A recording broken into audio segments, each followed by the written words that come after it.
Today we have a niche fragrance for you guys. I know we typically talk about the common and usual suspects in FragCom, and I do that because that's what you guys are looking for. But it's always good to make a right here and there and go look through the nooks and crannies of niche houses and figure out fragrances that you should probably put your nose on or not. But we're going to evaluate that today. Stay tuned.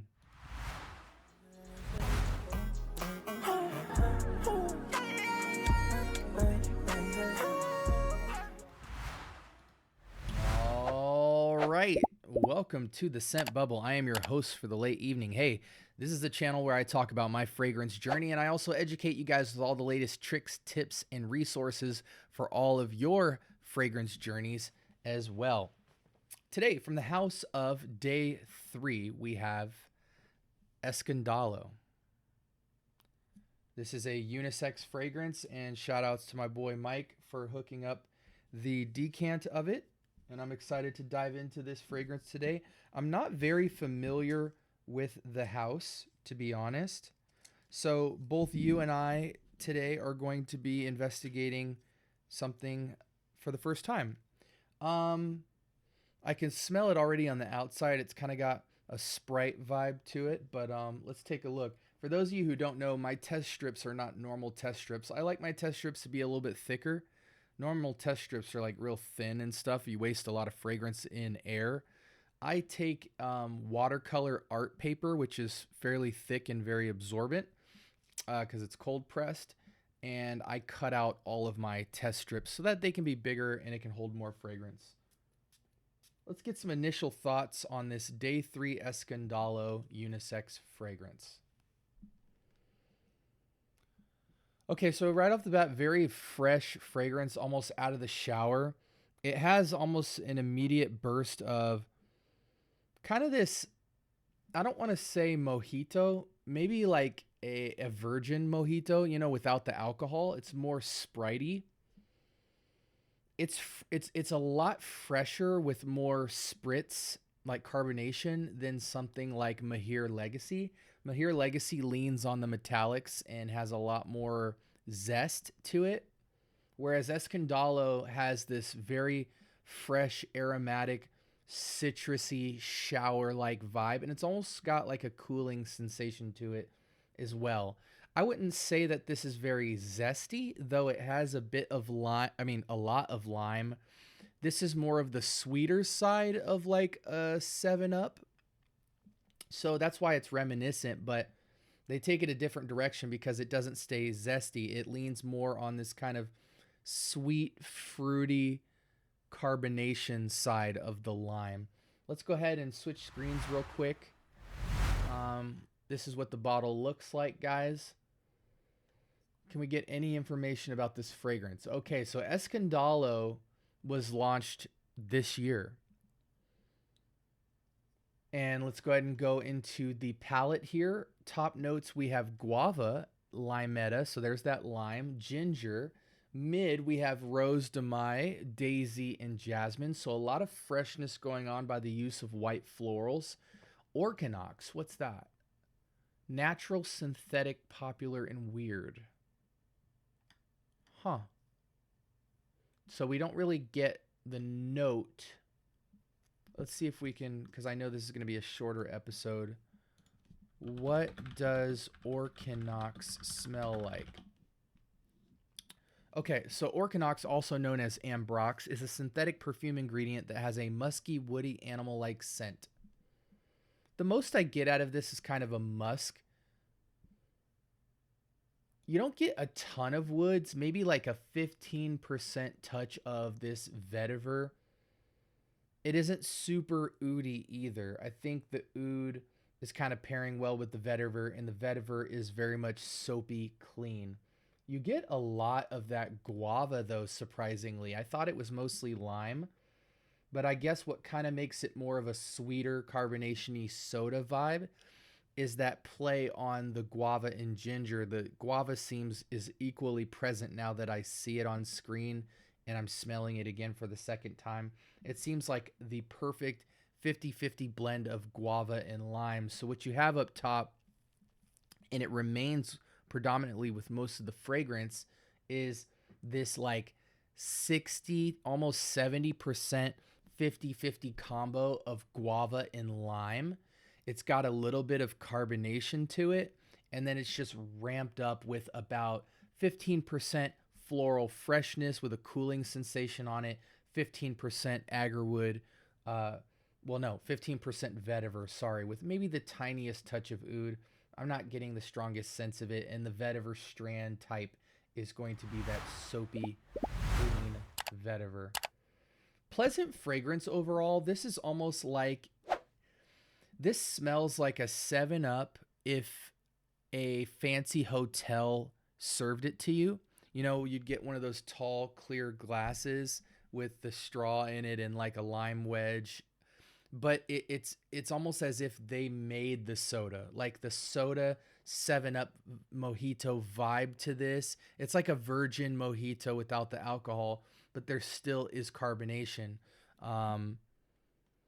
It just smells so like organic and fresh. The ingredients feel very crisp and real, but it very much has an elevated 7-Up leaning on the sweeter carbonation side, but still has that juicy lime wedge. And now that I'm smelling the guava, I think the guava is what tinges it to be more sweet lime than like zesty lime. It's sweet, spritzy lime in a nutshell. Usual suspects. Actually, let me get a little bit of it on the skin. I haven't been doing skin tests. I apologize, guys. And I realize that that's pretty important because a lot of times the way things come off on the test strip can be different. Let's go through the usual suspects that you guys are looking for while I let this settle on skin because I sprayed it quite intensely. This is easily a unisex fragrance. I think it leans a little bit masculine, and that's probably just my own personal opinion due to the fact that it smells close to Mahir Legacy or the Vibrant Vetiver Delight. This smells almost exactly like Vibrant Vetiver Delight, ramped up 2 or 3 times the quality and a touch and a lot more carbonation to it, airy and crisp. Vibrant Vetiver Delight is a much more uncarbonated, warmer take, but very same strand of DNA. Any season, any reason. I think this definitely is spring, summer months, warmer weather, but I think either weather, this could be absolutely pleasant. Any occasion, I think it's casual to semi-formal. Semi-formal is really pushing it. I think casual to slightly above casual is going to be your play here. School, casual work environment, gym, errand running type of fragrance. Or if you're hanging out with your boys or you're meeting up, social gathering, maybe like a bar, something like that, it could definitely rock out because it smells like elegant, high-class 7-Up. It's almost like a hotel vibe of a 7-Up, like a 5-star hotel version of a 7-Up that you'd get in some room service or something like that. I think with a fragrance like this, you have to go north of 6 sprays. Conservative 6, a natural 8 to 10 for me. The performance seems good there, though. The blend is straight to parfum. And it's just very pleasant, guys. You really can't go wrong with this fragrance. How much does it go for? Let me look this up.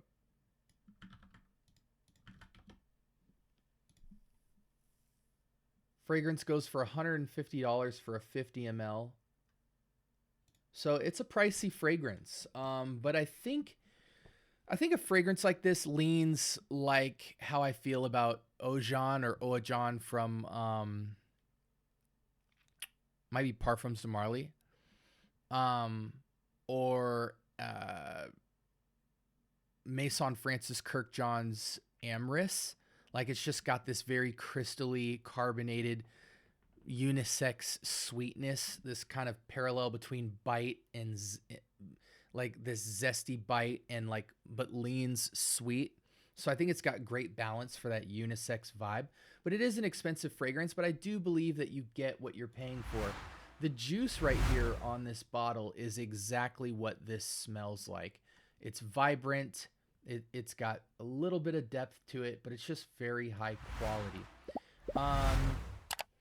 Final skin thoughts. It wears the exact same. The only difference is it gets a lot warmer and has less of that cold carbonation-y vibe. So that's something to take into account. It gets warm on skin and loses its kind of cool refreshingness, but it's still refreshing, just not very cold, spritzy ice soda, more like a soda that's sat out for a little bit, maybe like 20, 30 minutes or something like that. But anyways, this is an absolutely pleasant fragrance. I give it like a strong 8 out of 10. Um, because it is above average just due to quality.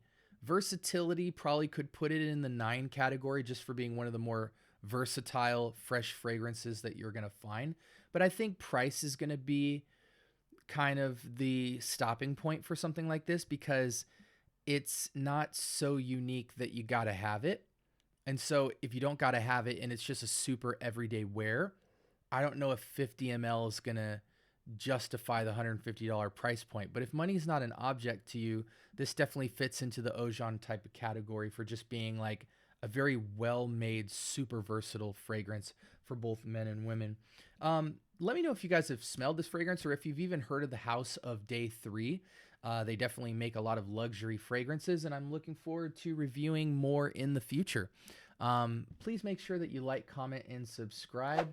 Turn on your notification bell because we are dropping episodes every single day, and we're keeping the ball moving. Hey, we're approaching the end of my collection, and we're going to really get it popping with a lot of conceptual ideas that I have for the fragrance community that I don't think people are doing yet. So I'm really excited to move on and kind of get to the nitty gritty. And you guys have already seen me kind of teasing it with Wheel of Fragrance, which I'm looking forward to doing more of in the future.